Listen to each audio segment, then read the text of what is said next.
예, 박성민 학생 말처럼 사실 사람에 따라 다르다가 정답인데요. 근데 이제 조금 더 일반적인 얘기를 할 수는 있겠죠. 네. 제가 아이들을 보면은 정말 복습이나 심화나 이런 게 충분해서 얘는 이제 선행을 해도 되는 정도의 학생은 드뭅니다. 솔직히 말씀드리면. 예, 그래서 사실은 그동안 해왔던 거를 다지고 더 공부해야 되는 시간이 필요한 학생들이 많아요. 조금 극단적인 예를 들어볼까요? 물론 새로 뭔가 많이 배우는 거가 조금 뿌듯할 수는 있어요. 내가 이만큼 해놨다 이런 거. 근데 과연 내 머릿속에 몇 개나 잘 들어있는지는 또 다른 문제예요. 예를 들면 뭐 영어 단어를 하루에 30개씩 외운다. 계속 30개씩 외운다. 그러면은 한 달이면 거의 1000개를 외우고 1년이면은 거의 뭐 12,000개 이렇잖아요. 근데 솔직히 말하면 30개씩 외우는 게 다 내 머릿속에 있나요? 계속 저장되어서 안 빠져나가고? 아닐걸요? 좀 극단적으로 말하면 오늘 30개 외우고 홀랑 잊어버리고 내일 또 30개 외우고 또 홀랑 잊어버리고 이렇게 가면 내 머릿속에 남아있는 단어의 개수는 몇 개나 30개. 될까요? 네, 그렇습니다. 근데 고생은 엄청나게 했죠. 1년 내내 30개씩 외우는 게 보통 수고는 아니거든요. 그럴 바에는 차라리 하루에 5개씩 외우고 지난 거 한번 복습하고 이렇게 갔을 때 내 머릿속에 단어의 개수는 더 많을 수 있다라는 거. 예, 그래서 저는 그런 복습의 중요성을 강조하고 싶고요. 이제 하나만 더 방학 때 해야 될 공부 방법 중에 이제 좀 팁을 드리자면은 뭐 지금 제가 앞에서 자기주도 학습 얘기를 했지만 좀 막연하죠. 그럼 저걸 어떻게 하란 말이냐 이제 이런 생각이 들 수가 있는데 그 좋은 자료가 EBS에서 지금은 방송을 끝냈지만 다시 보기가 가능한 공부의 왕도입니다. 예, 거기에 보면은 정말 다양한 학생들이 자기 스스로 자기 공부 방법의 문제나 어떤 성적 부진 이런 것들을 어떻게 잘 극복했는지의 사례가 다 나와 있거든요. 네. 꽤 많은 제가 알기로는 뭐 한 200개 가까이는 될 거예요. 그러니까 그걸만 쭉 훑어보아도 과목별로도 정리할 수 있고 또 어떤 특별한 상황에서 자기의 장애물을 잘 극복했다거나 이런 유형이 잘 나와 있기 때문에 혹시 시간이 된다면 그 중에서 쭉 보고 이건 나에 대한 거구나. 이건 내가 하면 도움이 되겠구나. 하나라도 좀 꼼꼼히 보고 그리고 내가 받아들일 만한 것을 좀 뽑아내서 내 걸로 만든다면 그게 오히려 선행보다 훨씬 더 의미 있고 자기에게 도움이 되는 방법이지 않을까 싶습니다. 네. 제때 하는 심화학습하고 그 선행학습은 완전히 이제 구분이 틀린 건데요. 선행학습이 문제가 된다는 게 뭐 몇 개월 앞서서 하는 건 크게 문제가 안 된다고 하는데 실질적으로는 재학령을 훨씬 뛰어넘는 한 3년 이상 그런 것 때문에 아이들이 힘들어하고 사실은 그런 부분이 많이 부작용으로 되니까 그게 큰 문제가 아닌가 싶거든요. 그래서 사실은 공부를 하는 방법에 있어서 사실상 개인별로 다 천차만별 차이가 있을 것 같아요. 예를 들면은 예습이 효과적인 학생에게는 당연히 심화학습이 효과적이겠죠. 그렇죠. 그런데 복습이 오히려 더 효과적인 학생들에는 선행학습을 한다고 해서 아이들이 오히려 더 스트레스만 받고 오히려 더 역효과가 나지 않을까 그런 생각이 듭니다. 그래서 이런 개인의 그런 공부하는 방법도 굉장히 이렇게 다양하고 그러기 때문에 그런 걸 좀 존중을 해서 한편으로는 저는 약간 개인의 부족한 부분을 좀 보충한다는 그런 의미에 있어서는 심화학습은 어느 정도 필요하지 않을까라는 생각을 좀 합니다. 네. 그 정신과 전문의가 그런 얘기를 했대요. 방학은 오히려 학생들이 지친 뇌를 쉬게 해주는 멍 때리기 참 좋은 시간이다. 멍 때리는 게 좋다. 이런 얘기도 실제로 했다고 합니다. 어떻게 생각하세요, 우리 박성민 학생? 저 연경한 은심이 그 낚시를 좋아하는 걸로 알고 있는데. 어떻게요? 진짜 기자 맞네. 어떻게 제가 또 낚시를 그렇게 좋아하는 거예요? 낚시를 상당히 좋아하는 걸로 알고 있는데. 맞아요. 그 미끼를 던져놓고 물고기가 오랫동안 안 잡힌다면 혹시 명을 때리시나요? 아니죠. 더 고기를 유혹하기 위해서 다른 포인트로 캐스팅을 하거나 미끼를 바꿔보겠죠. 예, 이제 그런 식으로 학생들이 좀 접근을 했으면 좋겠는데 이제 미끼를 던져 놓더라도 사실은 결과가 바로 안 나올 수도 있거든요. 그렇기 때문에 이제 학생들이 바로 결과가 안 나오더라도 지속적으로 그 노력을 하거나 혹은 방학 중이라도 조금은 좀 기다리면서 그런 결과를 기다린다면 좋은 결과가 결국에는 오지 않을까라는 생각하고 있습니다. 나 인터뷰 당한 것 같아요. 그러니까 방법을 좀 대단합니다. 각기 다양한 방법을 써보자라는 얘기를 해줬고요. 네, 저도 물론 방학 때 멍 때리기만 하고 한 달이 지나가면 좋을 것 같은데요. 제가 어떤 교수님께 들은 건데 멍 때리는 거는 뇌가 편안함을 추구하기 위해서라고 합니다. 아무래도 방학 때 멍 때리며 보낸다기보다는 편안하고 즐거운 활동을 하면서 보낼 수 있는 게 좋을 것 같습니다. 네. 뭐 선생님들 생각은 어때요? 그렇게 아이들의 학생들의 뇌를 한번 쉬어주게 하는 것들 방학 때. 네, 필요하죠. 황동문 교수님이라고 쓰신 그 몰입에 대한 책이 있는데요. 그러니까 우리가 뭔가 어떤 성과를 내기 위해서는 몰입이 굉장히 중요합니다. 근데 문제는 몰입만 계속되면은 이게 오히려 역효과 그리고 심지어는 인간의 경우는 사망에도 이를 수 있다는. 그래서 천재들이 요절한 이유 중에 하나도 그렇게 봐요. 그러니까 너무나 물론 자발적인 몰입이지만 너무 쉬지 않고 계속해서 거기에 이제 빠져 있다가 이제 체력적으로, 심리적으로 이제 완전 고갈돼서 그렇게 되는 경우가 있다고 합니다. 그래서 그런 어떤 적절한 휴식은 뭐 멍 때리기든 뭐든 뭐 사람에 따라서 멍 때리는 게 휴식일 수도 있고 또 어떤 사람은 뭔가를 하면서 휴식할 수도 있을 거예요. 근데 어쨌든 휴식은 매우 중요합니다. 여기 나와 계신 분들은 적어도 방학을 여러 번 경험하실 것 같은데 어떤 방학을 보냈을까 좀 궁금한데 사실 전 영경환 씨 삼총사 같이 학교 다녔을 때 방학이 정말 궁금하거든요. 그래서 기억나는 방학 에피소드 같은 거. 저는 지금도 안 잊어먹는 게 이제 그 김구라라는 친구하고 고등학교 때 지금 학창 시절이었으면 상상도 못했을 거예요. 그 김구라 씨의 친형이 해경에 근무해가지고 섬으로 발령을 받았었어요. 그래서 그 섬으로 민박을 갔던. 그래서 김구라 씨하고 저하고 형하고 같이 이제 그 민박집에 묵었던 고등학교 2학년 때.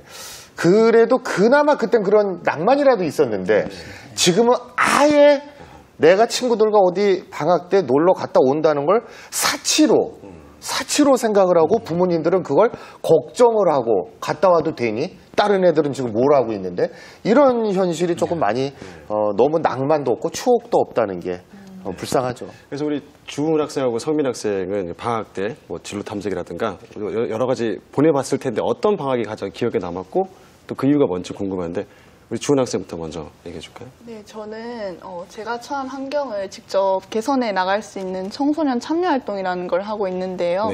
그걸 한 고등학교 1학년 때쯤부터 적극적으로 시작했습니다.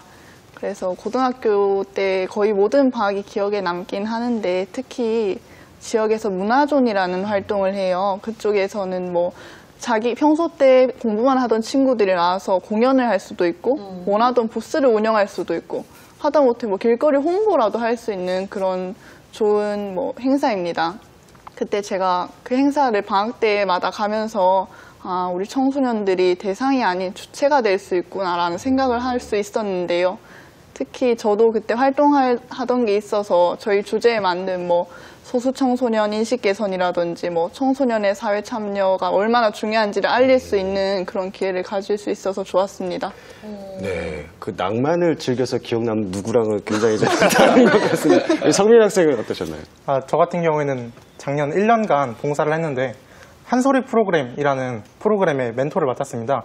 한소리 프로그램은 뭐냐면 이제 사실 한국에는 생각보다 많은 그 장애 청소년들이 있어요. 그래서 다운증후군이나 뭐 정신지체 장애인들 다양한 장애 청소년들이 있는데 그 친구들과 함께 난타 공연, 뭐 타악기 연주를 하면서 같이 그 친구들의 그 사회성을 증진시켜주거나 아니면 친해지면서 같이 얘기도 하고 그러면서 좀 친해졌는데 그러다 보니까 작년 방학 때 그 활동을 하면서 이제 보통 대학교 같은 경우는 5월하고 6월 그때쯤에 축제를 하는데 저희 고등학교는 8월, 9월이 축제 시즌이거든요. 그래서 여름방학 이후에 바로 축제를 하게 됩니다. 그래서 여름방학에 그 친구들에게 저희 학교에서, 우리 학교에서 뭐 송축제인데 저희 배명고등학교 축제는 송축제입니다. 그래서 송축제에서 이런 공연을 하는 게 어떠냐, 난타 공연.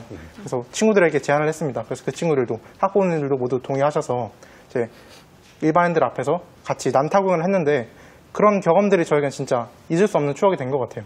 그러니까 지금 오늘 얘기한 걸 쭉 정리를 해보면 방학은 진짜 자기 자신을 돌아보는 계기가 돼야 되고 그다음에 진로 탐색과 체험이 그리고 정말 그 실효성이 없이 그냥 앞만 보고 달려가는 학습은 참 의미가 없을 것이다 이렇게 정리가 되는데 끝으로 정말 방학다운 방학 우리 청소년들이 보낼 수 있다면 이렇게 보내야 된다 마무리로 한번 얘기를 나눠보고 싶은데 우리 성민 학생부터 먼저 한번 해볼까요?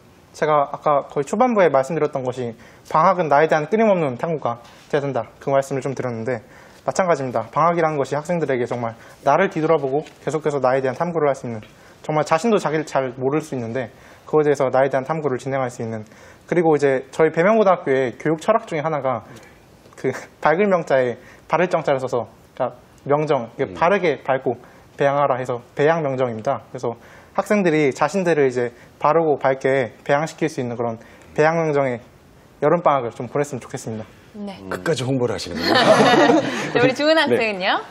네, 저도 뭐 이 친구처럼 다 찾아갈 수 있는 방학이 되는 게 좋겠는데요. 특히 자기가 이때까지 수업을 듣던 대상이었다면 방학 때는 자기가 직접 찾아 나가야 되는 주체가 되는 게 중요하다고 생각합니다.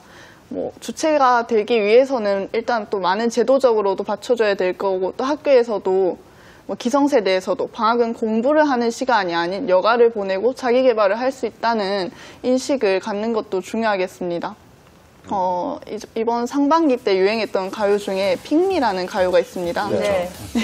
그 가사를 보면 뭐 우리는 꿈을 꾸는 소녀들 뭐 이제는 꿈을 나눌 시간 뭐 이런 말이 있는데요. 방학 때만이라도 청소년들이 자기가 평소 때 갖고 있던 꿈을 꼭 나눌 수 있었으면 좋겠습니다. 네. 네. 자, 선생님께도 여쭤볼게요. 일단 이제 저는 계속 그 목표에 대한 얘기를 했는데 지금 학생들에게 좀 안타까운 것 중에 하나가 그냥 공부 자체가 목표인 학생들이 좀 있는 것 같아요. 사실은 그 과정에서의 한 단계일 뿐인데 그래서 물론 뭐 학기 중에는 여력이 없으니까 그렇게 할 수밖에 없었다면 방학이라도 적어도 나의 큰 인생의 어떤 로드맵을 좀 그려보는 그런 시간이었으면 좋겠어요. 그래서 이제 중학교 학생들 같은 경우에는 이제 제일 중요한 어떤 진로 쪽의 발달 과업이 폭넓은 탐색이에요. 근데 우리나라에 한 10,000개 정도의 직업이 있는데 실제로 중학생 학생들이 알고 있는 직업의 개수를 물어보면 한 20-30개밖에 안 됩니다. 그래서 이 그 중학교 학생이라면은 내가 지금 어떤 목표가 있다 하더라도 그거 말고도 또 내가 모르는 어떤 직업 세계에 나한테 정말 잘 어울리고 내가 정말 하고 싶은 일이 있을 수 있거든요. 그래서 좀 더 이렇게 폭넓은 진로 탐색을 했으면 좋겠는데 내가 앞으로 이걸 어떻게 준비해야 되겠다 이런 것들이 좀 구체화될 수 있는 그런 시기였으면 좋겠습니다. 네. 화정 선생님. 네. 저는 일단 방학다운 방학은 일단 여행을 좀 한번 꼭 가봤으면 좋겠습니다. 정말 학교 때인데 바빠서 할 수가 없잖아요. 그래서 자기가 평소에 가고 싶었던 곳에 한번 스케줄을 직접 짜보고 부모님과 상의도 하면서 가족 간에 또 이렇게 우위도 증명될 수 있고 그리고 그런 활동을 통해서 지역사회와 이웃들을 더 이해할 수 있는 시간도 되거든요. 그리고 두 번째로는 자기가 평소에 하지 못했던 운동을 좀 꼭 어느 정도는 했으면 좋겠다. 왜냐하면은 실제로 몸이 많이 힘들기 때문에 방학 때 아니면 고충할 시간이 없거든요. 또 마지막으로 정말 이건 당부드리고 싶은데 방학 때 공부도 좋지만 정말 이때 아니면 자기 진로를 한번 알아볼 수 있는 시간은 없는 것 같아요. 그래서 진로를 하기 위해서 인근 수련관이나 청소년 단체를 통해서 여러 가지 진로 체험을 연계해서 하는 것도 좋은 방법이지 않을까 싶습니다. 그러면서 자기의 몰랐던 부분, 적성을 조금씩 알아가는 것도 중요한 그런 시간이라 생각이 됩니다. 네. 네. 네. 미래를 여는 교육, 오늘은 방학을 제대로 즐길 수 있는 방안에 대해서 자유롭게 얘기 나눠봤는데요. 저는 가장 기억에 남는 게 방학은 나를 돌아보는 시간. 내가 원하는 게 뭐고 내가 뭘 좋아하는지를 찾아볼 수 있는 시간이다라는 걸 꼭 우리 학생들이 좀 기억해 줬으면 좋겠습니다. 두 분은 어떠셨나요? 네, 저희 때만 하더라도 방학하면은 설레임이 있었거든요. 날짜를 세기도 하고. 근데 요즘은 학생들에게 방학이 뭐 별거야? 어차피 또 학원 다닐 텐데 똑같은데 설레임이 다시 다가오는 그런 방학이었으면 좋겠습니다. 사실 저는 방학이 되니까 정말 저야말로 애들 놨었거든요. 근데 이제 오늘 방송을 통해 느낀 거는 방학을 어떻게 하면 더 알차게 보낼 수 있을지 어느 정도 가이드라인을 좀 잡아줄 교육이 필요하다. 그런 다짐을 또 해보게 됩니다. 네, 오늘 또 함께 해주신 네 분 다시 한번 감사드립니다. 감사합니다. 고맙습니다. 감사합니다. EBS 연중기획 미래를 여는 교육 오늘 준비한 내용은 여기까지입니다. 저희는 다음 주 약속된 시간에 알찬 내용으로 다시 찾아뵙겠습니다. 함께해 주신 여러분 감사합니다. 고맙습니다.